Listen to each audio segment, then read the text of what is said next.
Bonjour à tous, ravi de vous retrouver dans cette nouvelle leçon. Alors aujourd'hui, nous allons faire un exercice dans lequel on passe de la phrase active à la phrase passive. Mais tout d'abord, faisons un rappel. Prenons cet exemple. Le directeur étudie les demandes. Alors là, j'ai une phrase active dans laquelle il y a un sujet, un verbe ou action, un complément d'objet direct. Alors, comment faire pour la transformer en une phrase passive? Donc, je commence par le complément d'objet direct qui devient sujet de la phrase. J'introduis le verbe être qui se conjugue au présent parce que le verbe étudier est conjugué au présent. Le verbe étudier devient un participe passé qui s'accorde en genre et en nombre avec le sujet. Et le directeur, sujet actif de la phrase active, devient un complément d'agent dans la phrase passive.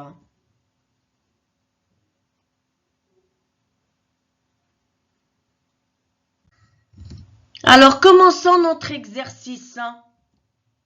L'entrepreneur bâtit une maison. Alors, vous avez ici une phrase active dans laquelle le verbe est conjugué au présent. Du coup, le verbe être que je vais introduire dans la phrase passive doit être conjugué au présent. Une maison est bâtie par l'entrepreneur. Passons au deuxième exemple. Le vent a déraciné les arbres. Alors, le verbe déraciner ici est conjugué au passé composé.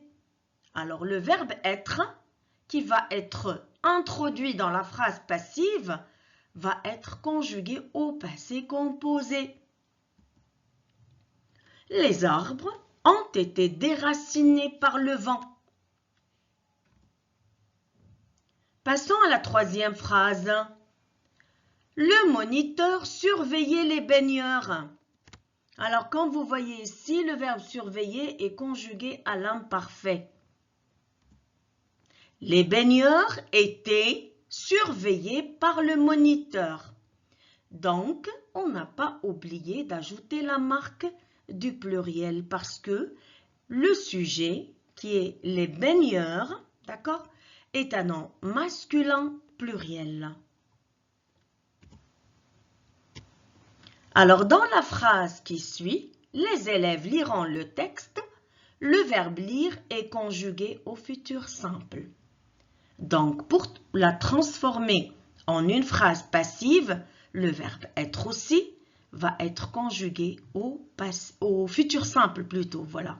Le texte sera lu par les élèves. Alors, en respectant les étapes dont je viens de vous parler, vous réussirez facilement à passer de la phrase active à la phrase passive. Prenons cet exemple. Le professeur expliquerait la leçon.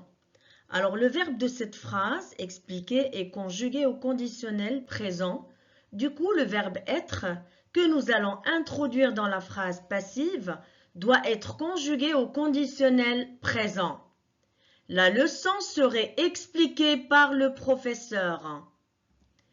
Passons à l'exemple suivant. L'élève avait corrigé les fautes d'orthographe. Dans cette phrase, le verbe corriger est conjugué au plus que parfait. Du coup, le verbe être aussi va être conjugué au plus que parfait.